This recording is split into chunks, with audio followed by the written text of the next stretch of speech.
Continuing to keep you updated on the Mica Francis and John Paul Miller case. Well, we have what is some, if true, very concerning news to present to you today. And this is courtesy of Robbie Harvey, which I'm sure many of you follow, you listen to. In fact, many of you probably will already be familiar with what I'm going to be talking about today. But nevertheless, I still want to discuss it because it is something that Robbie had encouraged others to talk about because... Well, let's go. Y'all, Not By Sight News. Make sure you follow him down in the description. Mary, thank you for becoming a channel member.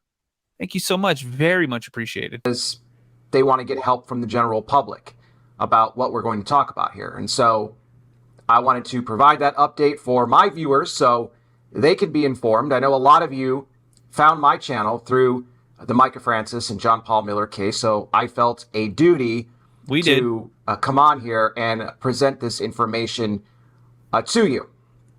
So that's what we are going to do. Now, previously we had heard that there was going to be multiple individuals, alleged victims of John Paul, that were going to be coming forward to file lawsuits involving inappropriate behavior to them at the hands of JP.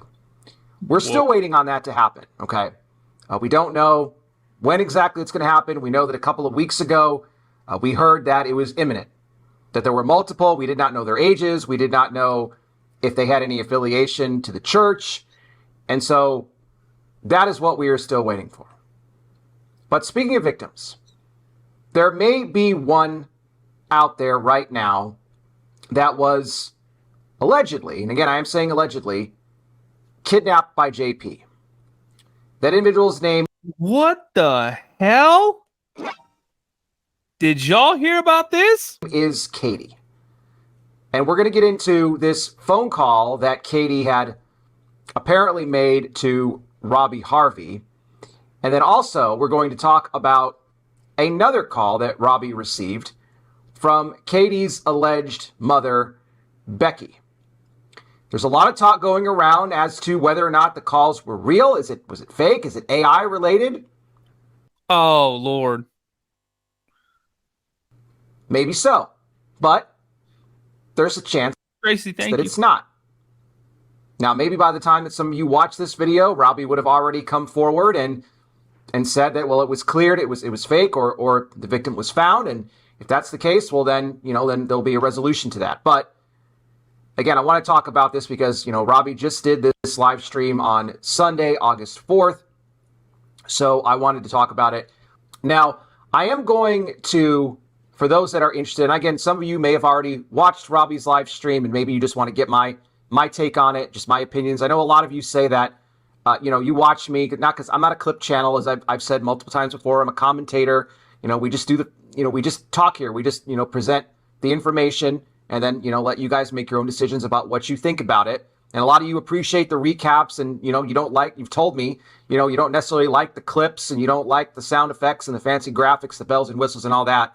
And so I try to do the best job that I can of presenting the information to you, coming at it as, as a commentator who talks about church corruption and exposes the false teachers in the pulpit and all of that. But if you do want to, after you get done watching my video, if you want to go check out, and I encourage you to Robbie's live stream, because you're going to hear one of the phone calls that he recorded.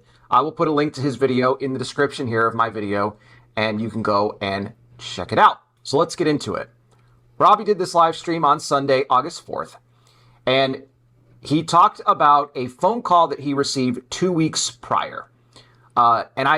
He never said the exact date, but I figured that would have been on, if I was doing my math correctly, that would have been on Sunday, July 21st, that he would have received that phone call. He said he received a phone call around 11 p.m. Eastern time. Now, he said that he did not record this particular phone call because as the call was going on, it only lasted 2 minutes. He was grabbing his wife's phone. He was trying to get his FBI contacts and everything like that to present the information that he was being told on the phone. So this, by the way, too, was Robbie talked about. He had also done a live that same night on July 21st. And this call, interestingly enough, came into him about 40 minutes, 45 minutes after he got done with his live stream. So remember that. And the timing, again, I think is important to know. Ooh, Lord.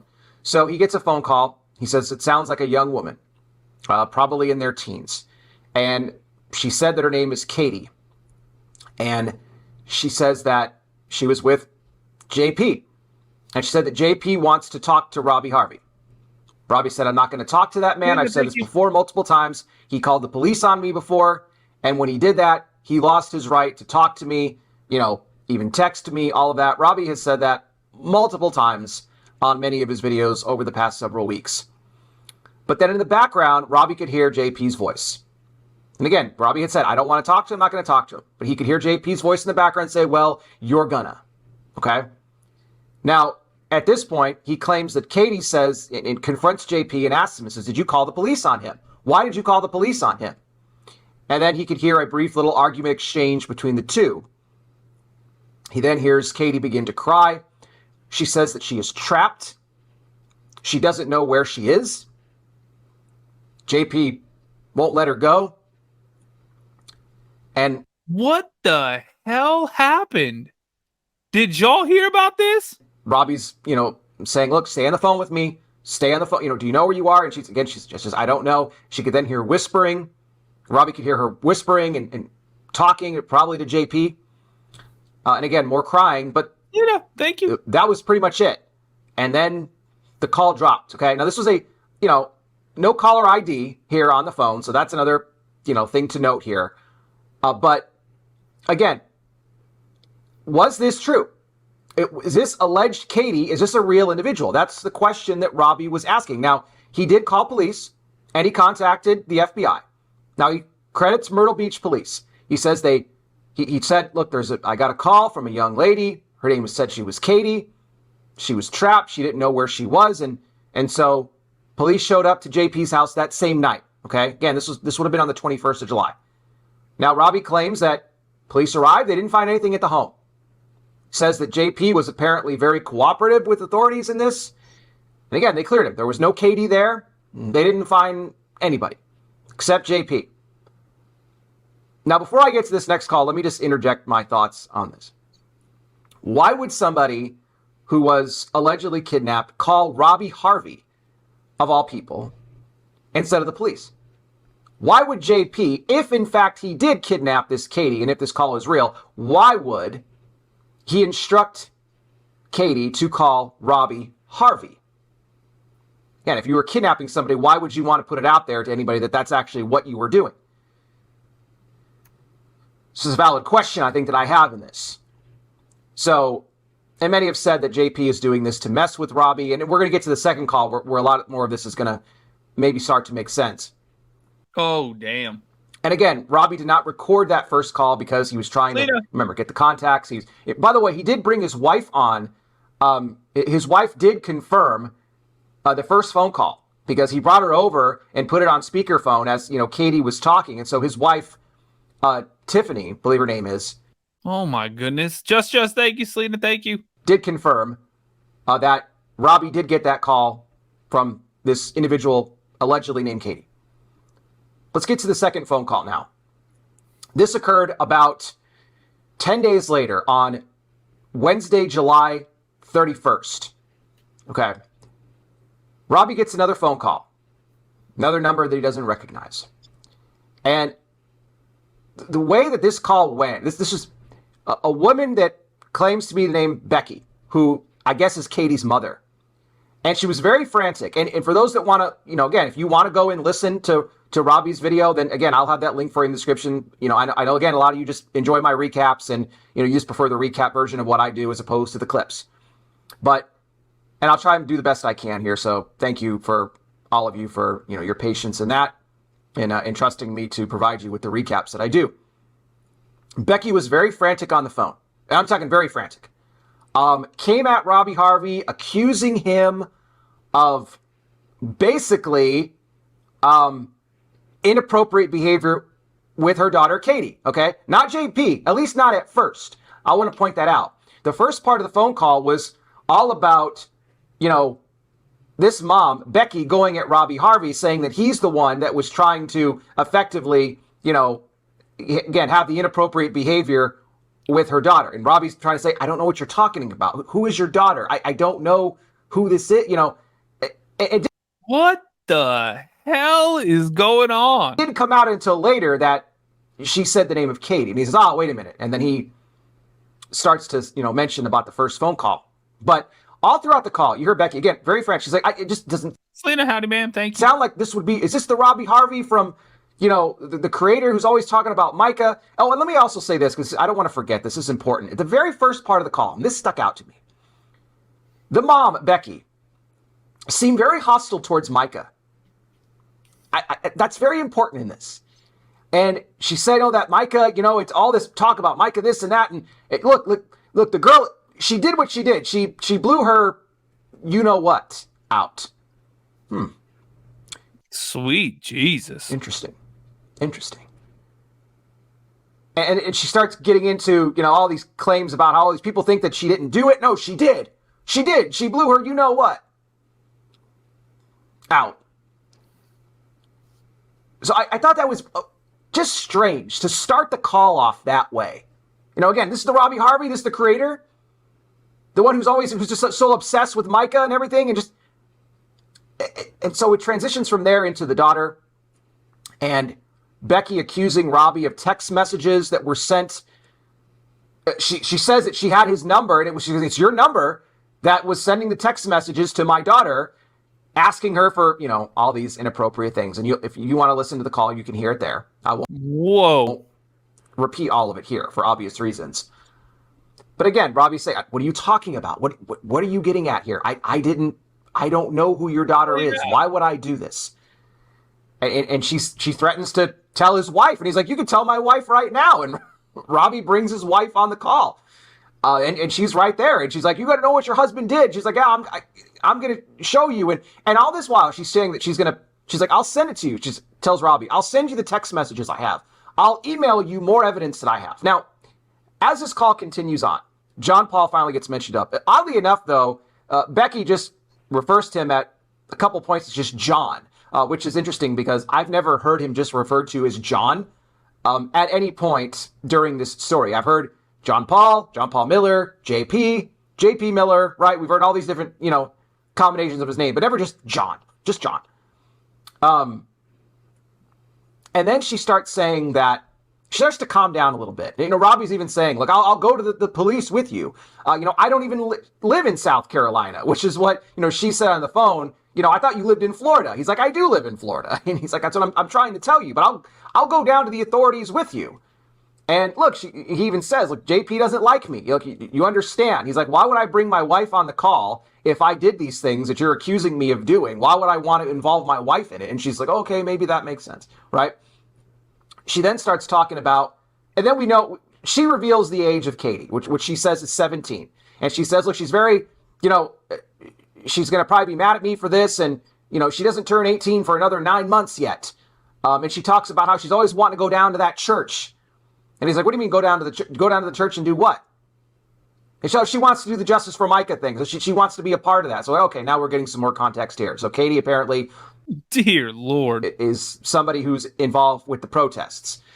And this is why Robbie wanted people to know about this, because for anybody that knows, because they said they live in JP's neighborhood.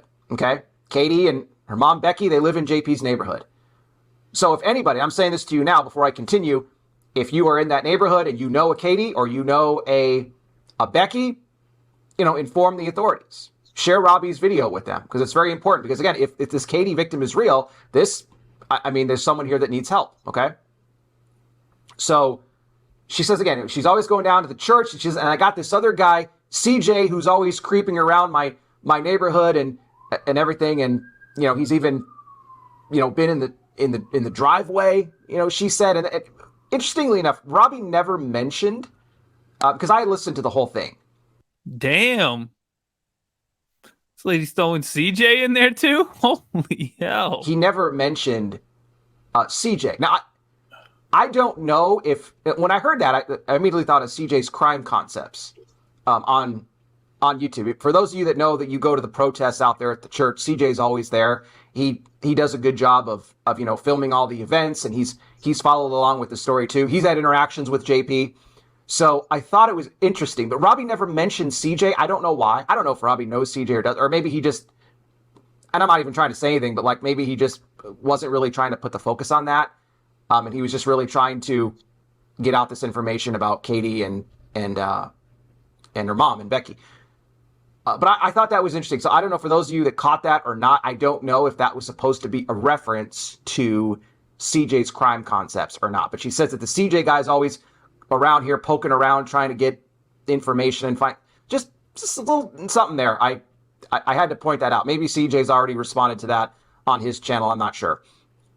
But anyway, going on here, she talks about how, and this will take you back to another moment from this case. She talks about how JP was up in a magnolia tree. Wait a minute. Isn't that when he fell out of allegedly fell out of the tree that was, I guess, in his ex-wife Allison Williams' yard? Remember when he says he broke his back and everything else like that, or he allegedly broke his back in all these places? So is Becky claiming that JP was also in her tree and spying or whatever? She says he's up in the magnolia tree. Now, Robbie says that he talked Oh my God. to several people that are in that neighborhood who claim that there are no magnolia trees in the neighborhood at all. But others are saying that, in fact, there are magnolia trees in the neighborhood. I don't know what's real and what's not. Okay, so it's both sides here. People are saying there is a tree, there are those trees, and there are not those trees. So I don't really know if that's the case. But as the call continues, she starts to calm down a little bit, and she then starts to shift and say, okay, well, maybe it wasn't you, Robbie, after all, and maybe look, this jump, and then she says it. This John Paul is trying to also have inappropriate behavior with my daughter, and again she mentions her being just 17, and so the weird shift there and how it went from him from Robbie, then it's to JP, then she brings CJ into this, and she says that when her daughter gets home, she's going to get her phone and she's going to go through the text messages. But then at one point on the call, she also claimed that she already had the phone. So there's some inconsistencies here in the story. I also want to point out, this was probably the biggest takeaway from the call that she gave to Robbie. When Robbie talks about how he got a phone call, okay, from 10 days prior, remember, on July 21st, from a young individual named Katie. And then all of a sudden, she stopped him right there, and she said, oh, wait, she said, yeah, I know about that. She was in the hotel. Oh, wait, the hotel. The hotel. Now, that was not made known on the first phone call that Robbie received from Katie. She just said that she was trapped. She didn't know where she was. JP wouldn't let her go. But the mom here, Becky, says that her daughter was trapped in a hotel and JP would not let her go. Now, eventually, he did let her go because her mom did claim that at some point she did come back home. So, as far as where she is now, we just don't know.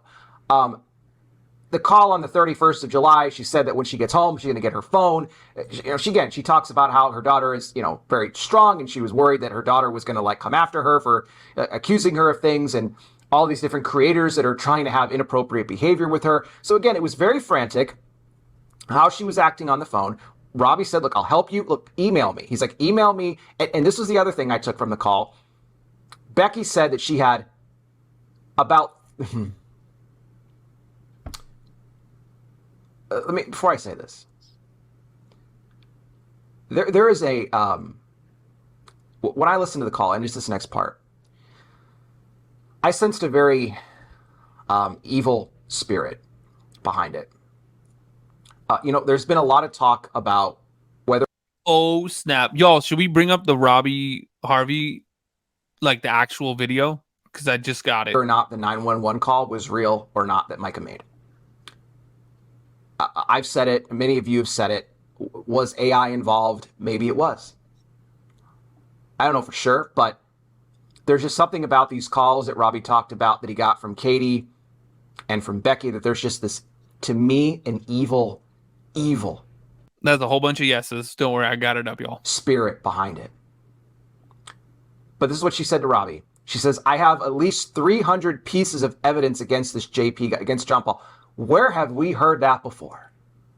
Wasn't it Oh, hell, that sounds identical. John Paul that originally said, I got 350 pieces of proof that he was going to prove in the court? If this woman, Becky, has over 300 pieces of evidence against JP, again, why is she calling Robbie Harvey and not the police?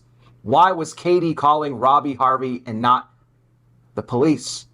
Did JP try to frame Robbie here and use technology and everything like that to manipulate his phone number to make it seem like Robbie was the one who was having inappropriate behavior here? That's the question. That's the question that Robbie presented. Let me also mention something else about that number, 350, 300. Remember, it was also apparently the amount that was given. Trisha Ross signed off on these checks from Solid Rock Church under the title of benevolence that they were going to give people $350 to dig up dirt on creators. That number keeps coming up, 350 or 300, right? Damn. So again, Robbie said that this woman, Becky, was going to email him the evidence that she had so we can get it to the FBI. He never received an email. She was going to send him Patriot, yep, we got it ready. I got it queued up. the alleged text message exchange between apparently his phone number and her daughter, Katie. He never got it. So now we're left wondering, and also, by the way, Becky on the phone kept saying a couple times, I got to take my medicine. I'm sorry that I came at you. So I don't know if that has anything to do with this, talking about taking medicine. But is Becky real? Is Katie real? Is Katie a real victim of JP? Or is this whole thing just made up? Was it a fake phone call to try and stir up problems for Robbie Harvey? Because, again, he's been covering this case. He has a large following. JP doesn't like him, right? I will say this to you. I am stunned that this, we're 3 months past Mica's unfortunate death. And still, we've had no major arrests outside of Robert Lachelle from the church. But no, he's still out there.